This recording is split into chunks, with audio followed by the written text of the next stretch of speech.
Driving a truck at night gets predictable in a way most people wouldn't expect. After enough years on the road, the job becomes a series of habits that run in the background. Your eyes move between mirrors without thinking. You watch the shoulder, the lane lines, the distance to the next set of headlights. Even when the road is empty, part of your mind keeps scanning for things that don't belong. Most nights, that instinct just keeps the trip smooth. You notice debris early. You slow before traffic bunches up. You spot a blown tire on the shoulder before you're right on top of it. The routine works because the road usually behaves the way you expect it to. But sometimes the thing your eyes catch isn't random. Sometimes it's something someone placed there. I learned that one night in July of 2018 while running a late route on Highway 285 outside Carlsbad, New Mexico. The road was empty, the truck was running fine, and the shift had been quiet for hours. Then my headlights caught a faint glint of metal scattered across the lane ahead. At first, I thought some scrap had fallen off a work truck. That happens. Chain links, broken tie-down hardware, bits of metal off a trailer. Out there, especially with oil field traffic, you see all kinds of junk on the road. But as I closed the distance, something about it didn't sit right. The pieces weren't gathered in one natural scatter the way road debris usually is. They looked spaced, not perfectly, just enough that my foot eased off the throttle before I had fully made sense of why. That's another thing people don't understand about driving a truck. A lot of the important decisions happen half a second before the explanation. Your body catches the pattern before your conscious mind builds the sentence. I came off the throttle, covered the brake, and brought my high beams up with a little more focus. The metal flashed again. This time I could see there were multiple objects spread across my lane and part of the shoulder. Low profile, dark, hard to read except where the headlights caught an edge. I started braking harder, but not hard enough to lose control. A loaded truck doesn't forgive panic. You don't stomp and hope. You manage weight, distance, and the possibility that the thing you're avoiding might not be the only problem. The truck slowed with that deep forward pressure you feel through the seat and steering column. I kept it straight, checked the mirrors, and watched the road. There was nobody behind me close enough to become a second emergency. That helped. I brought the rig down enough that by the time the objects were fully in the beams, I had room to stop without rolling over them. What I saw made me sit up straighter in a way I still remember. They were spikes. Not commercial caltrops or anything professionally made. Homemade. Rough little welded pieces with nails and sharpened metal set in angles so at least one point would stand upright no matter how they landed. There were enough of them to ruin multiple tires if I had driven through. And they hadn't ended up there by accident. They were spread in a line across the lane with just enough irregularity to look random from a distance. I brought the truck to a complete stop short of them and kept my hands on the wheel. The engine idled. The headlights washed the road ahead. For a few seconds, that was all there was. Then I started checking everything else. Mirrors first, driver's side, passenger side, then farther out beyond the road where the shoulder fell into brush. That's when I noticed the lights. Off to the right, beyond what passed for a shoulder in that area, there was a dim set of headlights tucked low behind scrub and mesquite. Not on the highway, off it. Positioned at an angle that suggested a vehicle was sitting in the brush or at the mouth of one of those little dirt access cuts. I hadn't noticed them a moment earlier because they were faint and partly masked. As I stared at them, they went dark. Not driving away, not shifting, just turned off. If I had still been trying to convince myself the spikes might be random debris, that ended it. I stayed where I was and locked my doors again even though they were already locked. There's a point in situations like that where the problem stops being the thing directly in front of you and becomes the shape around it. The spikes were only useful if they forced me to stop. The lights in the brush told me stopping had always been the point. I reached for the radio and keyed up, giving my location as precisely as I could. I also got my phone in hand, though I didn't fully trust coverage in that stretch. Some places out there you'll have enough signal to think you're fine until the call drops. Dispatch answered on the radio before the phone became relevant, and I told them there were tire spikes spread across the highway and suspicious activity off the shoulder. My voice sounded flatter than I felt, which is normal for me when something is wrong. The more serious it gets, the less dramatic I get. They told me to stay in the cab and that they'd notify law enforcement. That was the obvious advice, but hearing it from someone else helped settle the next decision, which was whether to get out and try to clear the road myself. I had no intention of doing that. You don't step down into a setup if you don't have to. I clicked on every light I had that would help. High beams, marker lights, work lights. I wanted as much of that scene exposed as possible. The road ahead lit up hard. The spikes stood out more clearly now. Ugly little metal shapes against the asphalt. The brush beyond the shoulder stayed mostly black. I kept looking for movement, a door opening, a person shifting position, a flashlight, anything. Nothing obvious. That almost made it worse, because if people are visible, you can at least measure them. When they stay hidden, you're left trying to guess where the edges of the problem are. A minute or two passed that felt longer than it probably was. Then I saw something else. Not a person, just a slight movement in the brush line where the headlights from my truck reached their farthest edge, a branch bending and then settling back in a way that suggested weight against it. Someone was out there, or more than one person. I kept the truck in gear and my foot ready. I wasn't trapped exactly, but I wasn't in a good spot either. The shoulder was narrow and soft. Going forward meant driving through the spikes. Going straight back with a trailer in darkness on a highway shoulder is its own problem. A truck isn't a pickup. You don't just throw it in reverse and vanish. Still, staying put indefinitely wasn't an option either.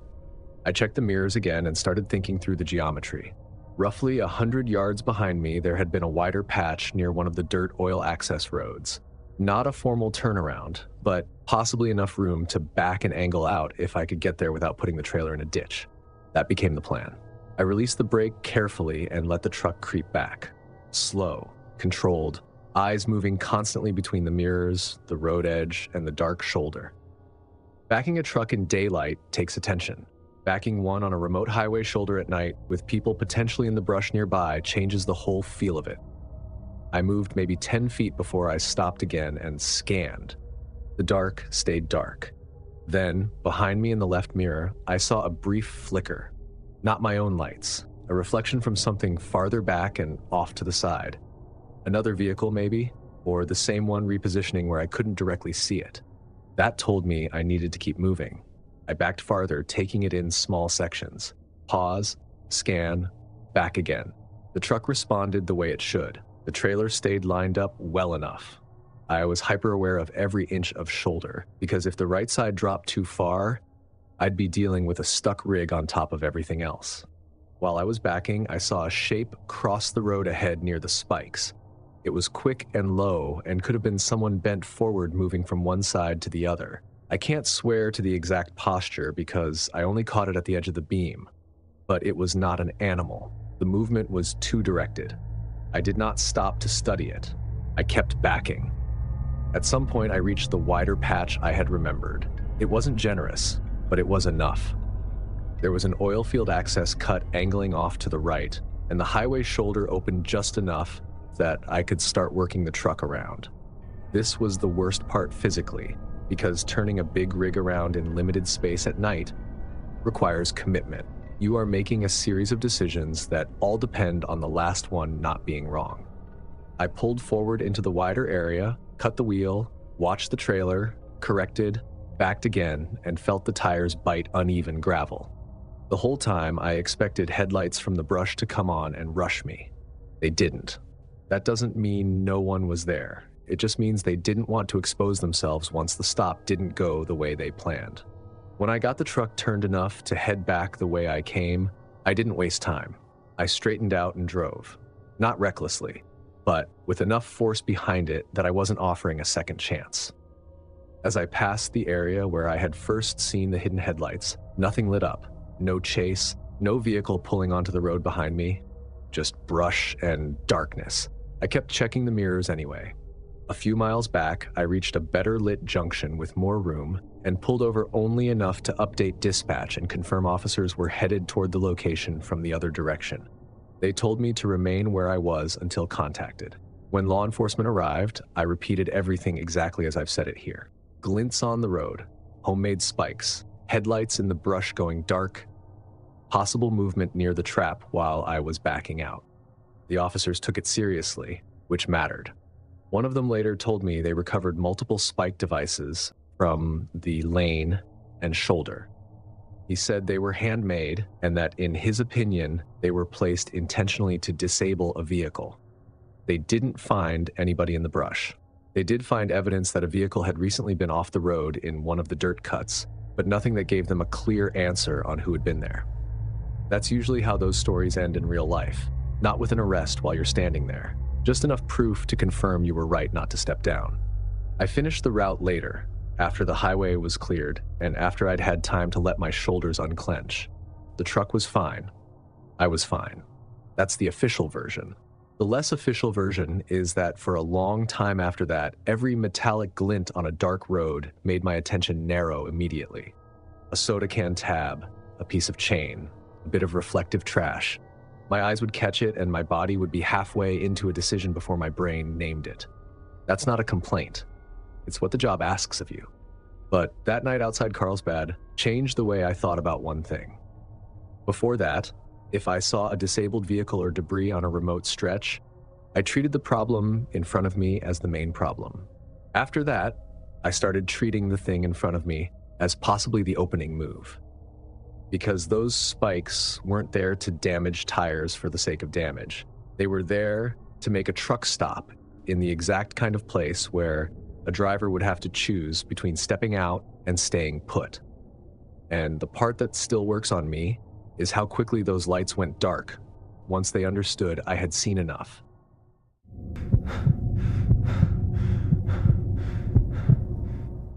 People imagine truck drivers constantly talking on the radio or blasting music to stay awake, but a lot of us don't. After a few years on the road, the quiet becomes part of the routine. The engine noise settles into the background, the tires hum along the pavement, and your mind just moves with the miles. Night runs especially feel that way. The highways out in Nevada can stretch so far without seeing another vehicle that it almost feels like the road belongs to you for a while. The lights from towns come hours apart. Gas stations are few and far between. Sometimes the only proof anyone else exists is the occasional pair of headlights passing in the opposite lane. That's what the road felt like in September of 2020 when this happened. I was hauling produce south through Nevada on US 93, running a refrigerated trailer full of lettuce and packaged vegetables, headed toward distribution farther down the line. It was a routine load. Nothing special about it, just something that had to move quickly so it stayed fresh. The trailer unit hummed steadily behind me, keeping the temperature locked where it needed to be. The cab was cool, the road was clear, and I had been driving long enough that the night had settled into that steady rhythm where the miles pass without much effort. I had just crossed through a stretch outside Ely where the land opens up into wide, dark valleys with mountains sitting like black walls in the distance. Out there, the road cuts straight for long stretches. Your headlights disappear into darkness until they catch the next reflective marker. Traffic was almost non-existent. I had maybe seen 2 vehicles in the last half hour. That's why the figure on the shoulder caught my attention right away. At first, it was just a shape standing near the edge of the road, partially lit by my headlights as I came closer. A man. He had one arm out slightly like someone hitchhiking. My first reaction was the same one most drivers have. Keep going. Every trucking company tells you not to pick people up. It's written into safety rules, and it's something drivers remind each other about all the time. Picking up strangers on the highway can go wrong in a lot of ways, so I drove past him. For a few seconds, the headlights washed over him, and then he disappeared into the darkness behind the truck. Normally, that would have been the end of it, but something about the situation stuck with me. The guy didn't look drunk. He didn't look like someone who had been wandering the road for days. He was standing upright, calm, almost like he expected a ride eventually. And the stretch of road we were on wasn't exactly close to anything. The nearest town in either direction was a long walk. I kept driving for another minute or so while the thought bounced around in my head. Someone stranded out there at night could be in real trouble. Temperatures drop fast in the desert after dark, and if his vehicle had broken down miles away, he might not have had many options. Against my better judgment, I eased off the throttle. The truck slowed gradually. I checked my mirrors, signaled, and pulled onto the wide gravel shoulder about a quarter-mile ahead of where I'd seen him. For a few seconds, I just sat there watching the dark road in the side mirror. Eventually, I saw a small figure moving along the shoulder toward me. He walked at a steady pace, not running or waving his arms the way someone desperate usually would. When he reached the passenger side of the cab, he looked up at me through the window. He was maybe mid-30s, thin build, wearing a dark jacket and jeans. His hair was short and messy like he'd been traveling for a while. I cracked the passenger window. "Where are you headed?" I asked. "South," he said. His voice was calm. No panic, no excitement. "Closest town down the road," he added. I thought about it for a second. The next real truck stop with lights and people was about 40 minutes away. If I dropped him there, he'd at least have somewhere safe to figure out his next move. "All right," I said. "Hop in. I'll take you to the next stop." He climbed into the passenger seat without saying much. The door shut with a solid thud, and I eased the truck back onto the highway. For the first couple minutes, we drove in silence. I expected the usual small talk people make when they get a ride. Questions about where I was headed, how long I'd been driving, things like that. Instead, the first thing he asked was this: "What are you hauling?" I shrugged slightly. "Produce." "What kind?" "Vegetables, mostly," I said. He nodded slowly, like he was thinking about something. Then he asked another question. "Worth a lot?" That made me glance over at him. Not a dramatic glance, just a quick look to see if he was joking. His face didn't change. "Depends," I said. "It's a full load." He leaned back in the seat and looked toward the windshield. "How much do you think a load like that is worth?" That was a strange line of conversation for someone who had just gotten picked up on the side of the road. Most hitchhikers ask how long until the next stop or where you're headed. They don't start asking about cargo value. I kept my eyes on the road. "Enough that it needs to get delivered," I said. He nodded again. A minute passed. Then he asked another question. "Anyone know exactly where you're going tonight?" That one sat heavier. "Dispatch knows," I said. "Live tracking or just check-ins?" he asked. I didn't answer right away. The questions were getting specific in a way that didn't feel casual anymore. Like if you stopped somewhere unexpected, would anyone notice right away? I looked over at him again. He wasn't smiling. He was just watching the road ahead like he was thinking out loud. "Why do you ask?" I said. He shrugged. "Just curious." The cab felt smaller suddenly.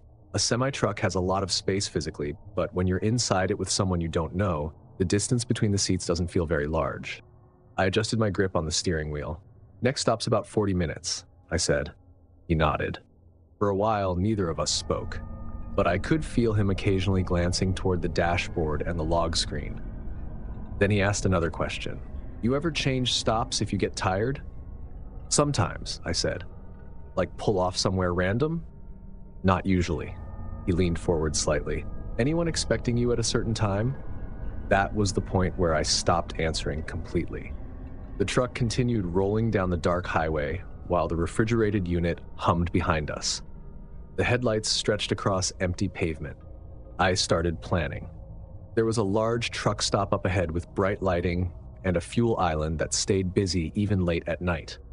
If I pulled into the main area instead of the back lot, there would be cameras and other drivers around. That's where this ride was going to end. The hitchhiker didn't ask anything else for a while, but I noticed his eyes moving around the cab more now. The radio, the door locks, the log tablet. Finally, the glow of the truck stop appeared ahead in the distance, bright white lights rising above the dark highway. I took the exit ramp and rolled toward the fuel island instead of the parking lot. The place was busy enough that several other trucks were already fueling. I slowed the truck and pulled to a stop near the front of the building where the lights were strongest. Then I set the brake. "All right," I said. "This is your stop." The man didn't move. He looked out the windshield toward the building. "Thought you said 40 minutes, he said. "Close enough," I replied. "You can grab food or call someone here." He stayed in the seat. "Maybe I'll ride a little farther," he said. "No," I said calmly. This is where you get out." He turned his head toward me. For the first time since he got in the truck, his expression changed slightly. Not angry, just calculating. "Road's long tonight," he said. "You sure you don't want the company?" I reached over and unlocked the passenger door. Then I opened my own door and stepped down onto the pavement. The noise of other trucks and diesel engines filled the air around the fuel island.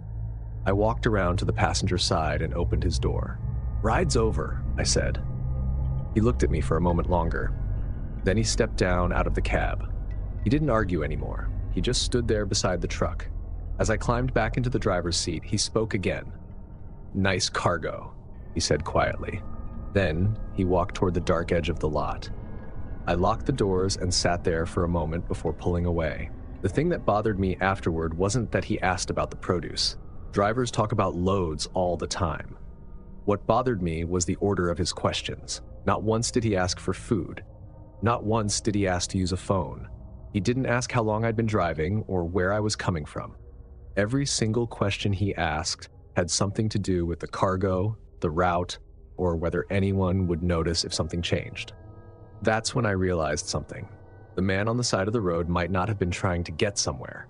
He might have just been trying to find out which truck was worth stopping.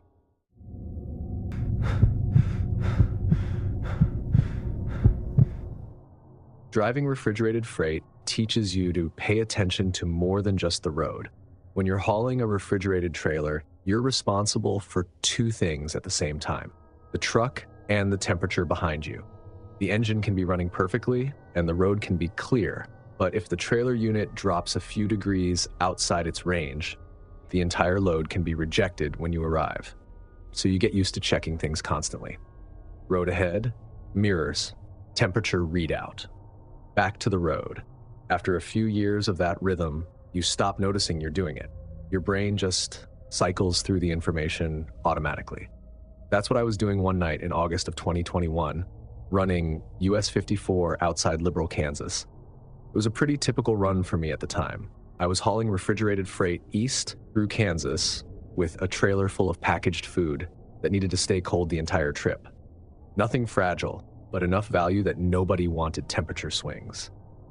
The reefer unit behind me had that steady mechanical hum it always has when it's running right.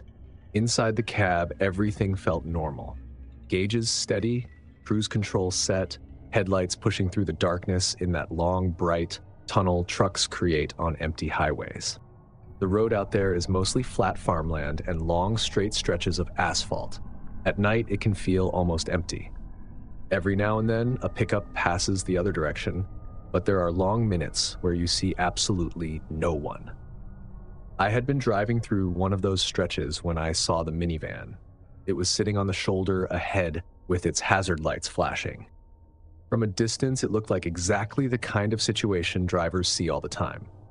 Someone broken down, maybe a family traveling late, maybe someone who ran out of gas and managed to coast onto the shoulder. The flashing lights reflected off the road in a steady rhythm. As I got closer, I noticed someone standing beside it, a woman. She was waving both arms toward the road. The movement was frantic enough that it caught my attention immediately. Most people who break down don't stand out in the road waving like that unless they're worried something is really wrong. I checked my mirrors automatically.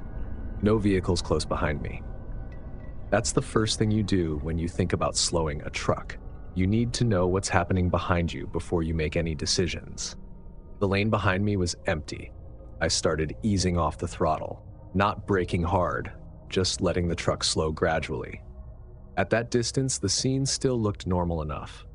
The woman kept waving her arms. The minivan's hazards blinked steadily. My brain started doing the same calculations it always does in those moments. If someone's stranded out here at night, there's a good chance they don't have help coming soon. Cell service in that part of Kansas can be spotty.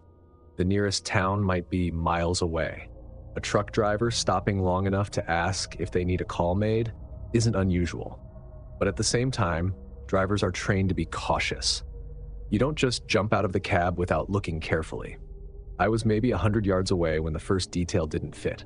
The woman was standing farther from the van than most people would if they were dealing with a breakdown.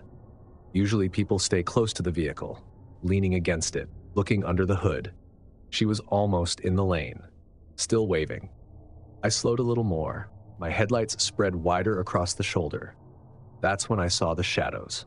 Two shapes crouched low behind the minivan. They were positioned near the back bumper on the side, facing away from the road. At first, they looked like dark lumps against the vehicle, but then one of them shifted slightly. People. They were crouching low enough that they were almost invisible until the angle of the headlights changed. The realization hit instantly. This wasn't a breakdown. This was a setup. By the time that thought finished forming, the truck had already slowed more than I liked. A loaded semi doesn't regain speed instantly, and whatever those two men were planning probably depended on me slowing enough to stop beside the van. The woman was still waving, but now that I knew what I was looking at, the whole scene looked different. Too deliberate, too staged. I pressed the accelerator instead of the brake. The engine responded with that deep growl you feel through the seat. The truck began picking up speed again. As I passed the minivan, I kept my eyes straight ahead instead of turning my head toward them. But I caught enough movement in my peripheral vision to see the woman step quickly away from the road. The two men behind the van stood up. The moment I cleared the vehicle, I checked the mirror. The change was immediate. The woman stopped waving. She moved fast toward the driver's door of the van. One of the men jumped into the passenger side. The minivan's hazards went off. A second later, the headlights came on. Then the van pulled back onto the road. My stomach tightened. They were coming after me. The van accelerated quickly, closing the distance between us faster than I liked. A semi-truck loaded with refrigerated freight doesn't jump forward like a car. It builds speed gradually. The van was much lighter. I grabbed the radio microphone and called out my location. My voice sounded calm enough, but inside my head, everything had shifted into a much sharper focus. The highway stretched straight ahead through open farmland. No towns, no lights, just the occasional dirt road cutting away from the pavement. In the mirror, the van grew larger. They weren't backing off. They stayed several car lengths behind the trailer, matching my speed. I pushed the truck faster. The reefer unit hummed behind me. The engine pulled steadily, and the speed climbed. But the van kept its distance. Still there. The headlights stayed locked in the mirror. I tried to think through what they might be planning. Running me off the road with a small vehicle would be difficult. Trucks weigh too much for that kind of maneuver unless the driver makes a mistake. More likely, they were hoping I'd panic and slow again somewhere less visible, or they were waiting to see if I would stop voluntarily. I kept driving. Eventually, I saw the faint glow of lights far ahead. A fuel stop near a highway junction. Not large, but enough lighting and activity that it would break the isolation. That became my target. The van was still behind me. Not getting closer. Not falling back. Just staying there. As the lights ahead grew brighter, the van shifted lanes briefly, then returned behind the trailer, almost like they were trying to see past the truck. When the exit ramp came up, I took it without slowing much. The truck rolled down the ramp and toward the fuel station. Bright canopy lights spread across the pavement. Several other trucks were parked near the pumps. As soon as my truck entered the lit area, the van slowed. In the mirror, I watched it roll past the entrance without turning in. It continued down the highway. The headlights disappeared into the darkness. A few seconds later, I pulled the truck into the fuel island and set the brake. For a moment, I just sat there with both hands still on the wheel. The engine idled. The reefer unit hummed steadily behind the cab. Everything sounded normal again. A couple other drivers were walking between trucks nearby, completely unaware of what had almost happened a few miles down the road. I stepped down from the cab and stretched my legs. One of the other drivers glanced over. "You all right?" he asked. "Yeah," I said. "Just a long stretch of road." That was true, but it wasn't the whole truth. Because the thing that kept replaying in my mind wasn't the van chasing me. It was how convincing the setup looked from a distance. A broken-down vehicle, hazard lights flashing, a woman waving for help on the side of the road. Everything about it was designed to make a driver slow down. And for a few seconds, it worked on me. If my headlights hadn't caught those two silhouettes crouched behind the van at exactly the right moment, I probably would have slowed enough for them to reach the cab. Out on a highway like that, in the middle of the night, there wouldn't have been anyone around to see it happen.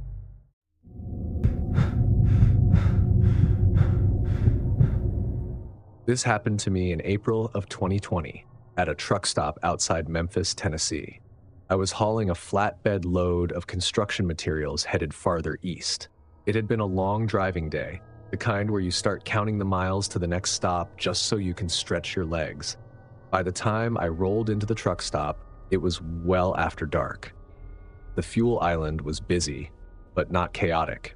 A few trucks were lined up, getting diesel. Others were already parked along the edges of the lot with their engines idling while the drivers grabbed food or took a break. I pulled up to an open pump and shut the truck down. The moment the engine stops after hours of driving, you feel the quiet settle into the cab. The vibration fades out, and suddenly the truck feels like it's resting. I climbed down, stretched my back, and started the usual routine. Fuel first, then a quick walk around the truck. Flatbed drivers do that constantly. Chains loosen, tarps shift. Something that looked fine 100 miles ago might need tightening before you get back on the road. While I was walking along the side of the truck, a man approached from the direction of the parking lot. He looked like someone who had been around trucks for a while. Work boots, dark hoodie, grease stains on his jeans. The kind of appearance that blends in easily at a place where a lot of people make their living around heavy equipment. He stopped a few feet away from me and pointed toward the rear of the cab. "You got an air leak," he said. I glanced toward the area he was pointing at. "Where?" I asked. "Back near your lines," he said. "Heard it when you pulled in." Air leaks aren't something you ignore in a truck. Your braking system depends on air pressure. If there's a problem with the lines or fittings, it can become a serious safety issue pretty quickly. Still, I hadn't heard anything unusual when I parked. I listened for a moment. The truck stop was noisy enough that a small leak might have been hard to hear over the engines and compressors around us. "Appreciate the heads up," I said. He nodded toward the rear wheels. Sounded like it was coming from under there. I walked toward the back of the cab to take a look. The man followed a couple steps behind me, pointing again. "Right around that area," he said. I crouched slightly and leaned down to listen near the airlines. Nothing obvious. No steady hissing. No pressure drop that I could tell. Still, sometimes leaks are intermittent. I stepped farther back along the side of the truck, looking under the frame where the lines ran toward the trailer. That's when I noticed movement in the mirror. The reflection caught just enough of the passenger side of the cab to show someone climbing up the steps. For a second, my brain didn't connect what I was seeing. Then it did. Another man had opened the passenger door and was halfway into my truck. I stood up immediately. "What the hell are you doing?" I shouted. The first man took a quick step back like he had just remembered somewhere else he needed to be. The second man froze in the doorway for a moment, then dropped back down to the pavement. Everything happened in about 2 seconds. The second man took off running between the rows of parked trucks. The first man didn't run right away. He looked at me with an expression that was hard to read. Then he turned and walked quickly toward the far side of the lot. I jogged back to the cab and climbed up the steps, checking the interior. My wallet was still in the center console. My phone was still mounted on the dash. Nothing looked disturbed, but the door had definitely been open. I leaned out of the cab and looked across the truck stop. The man who had been climbing into my truck was already gone. With dozens of trucks and trailers parked in rows, it doesn't take much for someone to disappear into the gaps between them. The other guy who had warned me about the air leak was moving quickly now, heading toward the darker edge of the parking lot. I watched him until he vanished behind a line of trailers. For a moment, I just sat there in the cab. The engine of another truck nearby rumbled loudly as the driver pulled away from the fuel island. The normal activity of the truck stop continued like nothing unusual had happened. I climbed back down and finished checking the airlines. There was no leak, not even a loose fitting. The entire thing had been a distraction. The realization made the situation feel colder. The first guy had approached me with a believable reason to step away from the cab. He knew exactly what to say to get a driver's attention. While I was focused on checking the supposed problem, the second guy moved in from the other side. If I hadn't glanced at the mirror when I did, He would have had the entire cab to himself for several seconds. That's more than enough time to grab a wallet, a phone, or anything else loose inside. I finished fueling and moved the truck to a parking spot under one of the brighter lights. Then I went inside the building and told the cashier what had happened. She nodded in a way that suggested the story wasn't entirely surprising. "People try stuff like that sometimes," she said. "Security will keep an eye out." I grabbed a coffee and headed back out to the truck. The lot looked the same as it had earlier. Rows of trucks, drivers walking around with flashlights checking tires, engines humming in the background, normal activity. But the moment replayed in my head as I climbed back into the cab, the way the first man had pointed under the truck, the timing of the second guy opening the door. It had been organized. They knew exactly how long it takes for a driver to step away from the cab and walk along the truck. They knew where to position themselves so one person could distract while the other moved in. And the part that bothered me the most was how ordinary the whole thing looked at first. A guy pointing out a mechanical problem, something drivers do for each other all the time.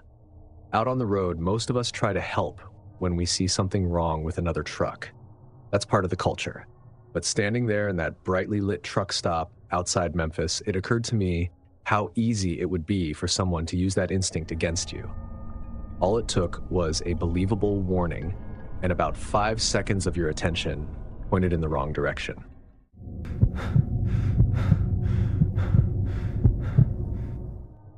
I had been hauling freight long enough that remote routes didn't bother me. In some ways, I preferred them. Less traffic, fewer impatient drivers cutting in and out around the truck, less nonsense overall. The trade-off, of course, is that when something does go wrong, you can be a long way from help and a long way from light. That stretch outside Moab is the kind of road that reminds you how little there is between towns. Rock, scrub, open dark, and long stretches where your own headlights feel like the only thing separating you from empty land. I was running a routine freight load southbound that night. Nothing high profile, nothing that would draw attention on paper. A standard run, standard trailer, standard schedule. I had fueled earlier, checked my equipment the way I always do, and started that section of the trip feeling fine. The truck was running well. The trailer felt normal. Weather was clear. No strong wind, which mattered out there. The road was mostly empty. That late at night, you might go 10 or 15 minutes with no one around you at all. Then a pickup appears out of nowhere, passes and disappears into darkness ahead. I had settled into that normal rhythm. Gauges, mirrors, road, mirrors again. The kind of driving where your brain is active but quiet. Then I felt the drag. It wasn't dramatic. No loud bang, no tire explosion, no sudden swerve. Just a heavy, resisting pull from the trailer that didn't belong there. Enough to make me come off the throttle and pay full attention immediately. Anyone who's driven long enough knows the difference between road resistance and mechanical resistance. This was not a hill, not rough pavement, not a gust catching the box. It felt like the trailer was suddenly asking more from the truck than it had a second earlier. I checked the mirrors first. No obvious blown tire, no sparks, no shredded tread flapping loose. I checked the trailer brake response by easing off and then lightly adjusting my pressure. Still wrong. The truck wanted to keep going, but the trailer felt like it was fighting me. My first thought was brake trouble, maybe a line issue, maybe something with the trailer air system causing drag, not the kind of problem you ignore and hope sorts itself out. I looked for the next place to stop. That's the issue on roads like that. Stopping is not a simple action. You need enough shoulder to get the trailer clear, enough ground under you that you don't sink or tilt, and ideally enough visibility that you're not just making yourself an easy target for anyone passing through. A few hundred yards ahead, there was a wider section where the shoulder opened up more than usual. Not a rest area, not an official pullout. Just enough room that I could get the rig off the lane without burying the trailer tires in loose gravel. I eased the truck over and brought it to a controlled stop.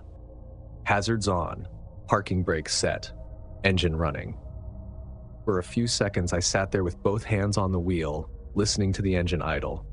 The road looked empty in both mirrors. That helped, but not much. Professional drivers know that roadside inspections at night are sometimes unavoidable. You do them fast, you stay aware, and you don't create more exposure than necessary. That was my mindset when I reached for the flashlight. I stepped down from the cab and immediately felt the temperature difference. It was still warm, but the night air carried that dry desert edge to it. Sound travels strangely out there. Your own footsteps on gravel seem louder than they should. I walked along the side of the truck toward the trailer connections, staying close to the vehicle. That's another habit you build.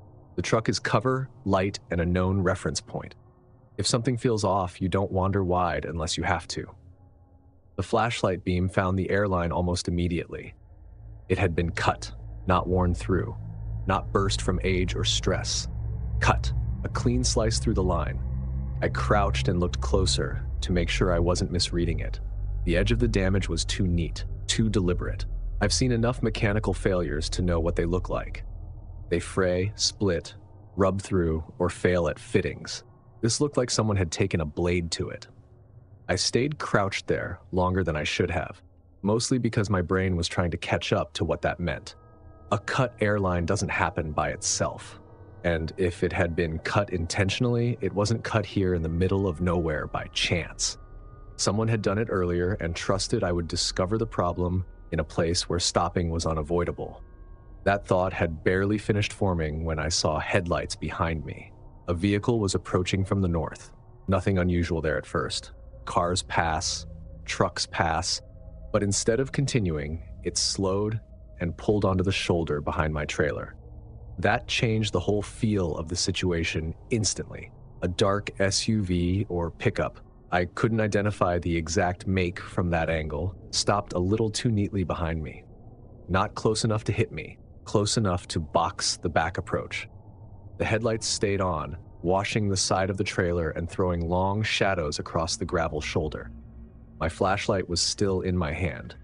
I straightened up slowly and turned enough to watch the vehicle without taking my eyes off it. 2 men got out, not one person leaning out to ask if I needed help. 2 men, both moving quickly and directly toward me. That's the kind of body language you read without having to think about it. They were not uncertain. They were not looking around trying to understand what was wrong. They were approaching like they already knew why I had stopped. One of them called out something that could have passed for, "Everything all right?" if you wanted to hear it that way. I didn't, not after the cut line. I backed toward the cab immediately. I didn't run, but I didn't pretend to stay conversational either. The truck door was still open from when I stepped down, which probably helped me more than anything. I moved fast enough to reach the steps before they closed half the distance. One of the men angled slightly wider, like he was trying to approach the driver's side area from behind me. That was enough. I climbed back into the cab, pulled the door shut, and locked it before either of them reached the truck. The first man came up to the side of the cab and looked in through the window. He had a cap on and a dark jacket. Middle-aged, maybe. Could have passed for a worker or a driver from a distance. That kind of normal appearance didn't make him less dangerous. It made the setup more believable. "You got trouble back there?" he asked. I didn't answer. The second man moved along the side of the truck toward the trailer connection area, then stopped and looked up at me. Neither one seemed surprised that I had gone back to the cab immediately. That told me they had expected resistance, or at least considered it. I grabbed the radio mic and keyed up, giving my location and saying I had a disabled trailer and suspicious individuals approaching my vehicle. My voice came out steady enough. The man at the window watched my hand on the mic. "Need help?" he asked again, louder now, like we were doing a normal roadside interaction. I still didn't answer. I kept the truck running and scanned the road ahead. That's the problem with a disabled trailer setup. Your options shrink fast. The line had been cut. I had drag. I likely didn't have enough clean trailer air function to just pull away normally and forget the damage. But I did have some movement. The truck had gotten this far after the damage showed up. The question was how much I could safely use before turning a bad problem into a worse one. The second man stepped closer to the rear of the cab and looked down toward the line area. He wasn't pretending to inspect it like someone helping. He was checking the position, maybe seeing how much I had already Noticed. The first man tapped the window lightly with the back of his knuckles. Not hard, just enough to get attention. I looked straight past him. Another thing people forget about semis is that they're awkward, but they are still large pieces of machinery with weight and force. If you can move at all, sometimes movement itself is your best defense. I released the parking brake and let the truck strain forward slightly.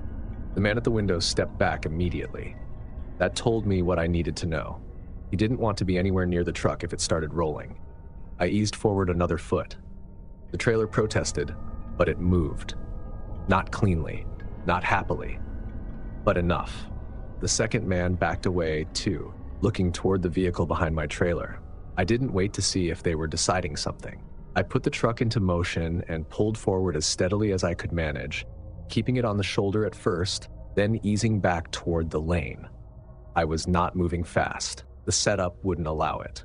But slow motion is still motion, and motion broke whatever easy geometry they had planned. In the mirror, I saw the two men retreat to their vehicle. For a second, I thought they might pull in behind me and continue the pressure. Instead, they stayed parked while I gained distance. Maybe they didn't want to be seen following a damaged truck. Maybe they wanted a driver outside, not a driver sealed in the cab and broadcasting his location. I kept going. The truck felt wrong the entire time. Every second behind the wheel, I was judging whether I had enough control to reach a better lit place or whether I was about to lose the trailer system completely. I reported the airline damage over the radio again and said I was proceeding carefully to a safer stopping point if possible. Dispatch told me law enforcement had been notified and asked if I could identify the vehicle or the individuals. I gave what I had: dark SUV or pickup. 2 adult males. No clear plate. The kind of answer you hate giving because it sounds thin, even though it's the truth. A few miles ahead, there was a wider pullout used by service vehicles near a marked turnout. Not ideal, but far better than where I had stopped originally. More visible from the road. More room. Better access if law enforcement or roadside assistance needed to find me. I made it there without losing control of the trailer, though every second felt longer than it should have. When I finally stopped again, I positioned the truck where my lights covered as much open space as possible. Then I stayed in the cab with the doors locked and the engine running. My eyes never stopped moving between the road, the mirrors, and the dark edges beyond the turnout. No vehicle pulled in behind me that time. No headlights approached and stopped. But my body stayed in that narrow, alert state where every distant set of lights becomes a question. A deputy arrived first, then service support later. I gave the same explanation twice. Trailer drag, roadside stop, cut airline, suspicious vehicle, 2 men approaching immediately after I discovered the damage. The deputy looked at the line himself and said what I had already concluded. That didn't happen by road wear. He asked if anyone could have had access to the trailer earlier. That question bothered me because the honest answer was yes. Trailers spend time at yards, loading docks, fuel stops, scale queues, places where people are nearby and a driver can't watch every angle at all times. We like to think our equipment is under constant awareness, but the truth is there are always moments when it isn't. The line could have been cut earlier in the route by someone who knew exactly how long it would take before the damage made itself known. That idea sat with me hard afterward, because it meant the ambush didn't really begin when I stopped on Highway 191. It began earlier, somewhere I didn't notice, when someone got close enough to my trailer equipment to set the whole thing up. The repair itself was straightforward once service reached me. The rest of it wasn't. I finished the run later than planned, with reports filed and a much sharper eye on everything around me at every stop that followed. And I changed some habits after that. I started doing more frequent visual checks than I had before, even when the route and the time pressure made them inconvenient. I paid closer attention to who lingered near the trailer at yards and fuel stops. I stopped treating minor irregularities as isolated until I had ruled out the possibility that they were connected to someone else's plan. Because what stayed with me from that night wasn't just the cut line. It was how efficiently the rest of it lined up once I found it. Remote road, limited shoulder, 2 men arriving before I'd had time to process what I was looking at. That kind of timing isn't luck. If these stories made you rethink driving late at night, you're probably not alone. Smash that like button, subscribe, and tell us which trap looked the most convincing to you. But if your plan after hearing these is just staying home where it's safer, you might want to watch this next video. Click now to watch 4 disturbing home invasion horror stories. Thanks for watching. Stay alert, stay safe, and I'll see you in the next nightmare.